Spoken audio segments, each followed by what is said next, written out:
Welcome to Celeb Scene Central. Among all of Oscar-nominated writer and director Jason Reitman's many achievements, he still counts a very short stint at Saturday Night Live as a favorite. One of the greatest weeks of my life, Reitman recalls of his brief time working at the legendary sketch show, while speaking to Entertainment Weekly at the Toronto International Film Festival, where he's promoting his upcoming feature film, Saturday Night, about the show's creation. "I was lucky enough to guest write at Saturday Night Live back in 2008, he tells EW.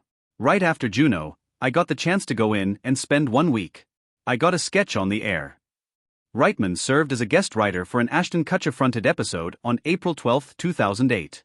The sketch he got on the show was a 3-part pre-recorded short called Death by Chocolate, a literal take on the saying, in which a murderous chocolate bar Kutcher stabs, shoots, and chainsaws people to death. The electricity in the room during the live show made a huge impact on Reitman, who is trying to capture that sense of organized chaos, as he calls it, in his new film, which opens in select sites later this month before its wide release on October 11th. That feeling minutes before, when they're still painting the set, and they're still hemming the dresses, and they're pining the wigs, and it feels like there's no way that this show could possibly get on air, Reitman describes. "We wanted to capture that energy and exhilaration when a cast comes together, a cast and crew, when they all come together, and you just somehow make it across the finish line." Saturday Night focuses on the intense 90 minutes leading up to SNL's first ever broadcast on October 11, 1975, fronted by a ragtag group of mostly unknown comedians who went on to become legends: Chevy Chase, Corey Michael Smith, John Belushi, Matt Wood, Dan Aykroyd, Dylan O'Brien, Gilda Radner, Ella Hunt, Garrett Morris, Lamorne Morris, Jane Curtin, Kim Matula, and Lorraine Newman, Emily Fairn. Gabriel LaBelle, who played a dramatized version of teenage Steven Spielberg in The Fabelmans, stars as 30-year-old SNL mastermind Lorne Michaels.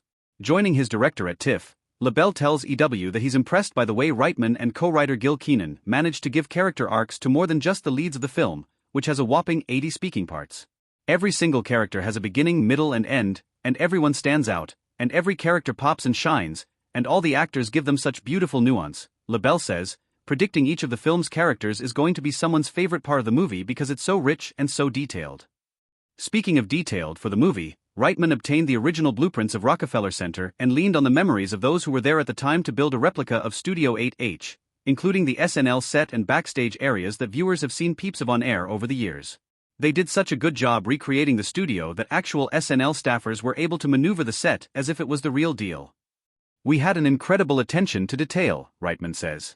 "We had people who have worked on Saturday Night Live who visited our set as guests, and they knew exactly where to go.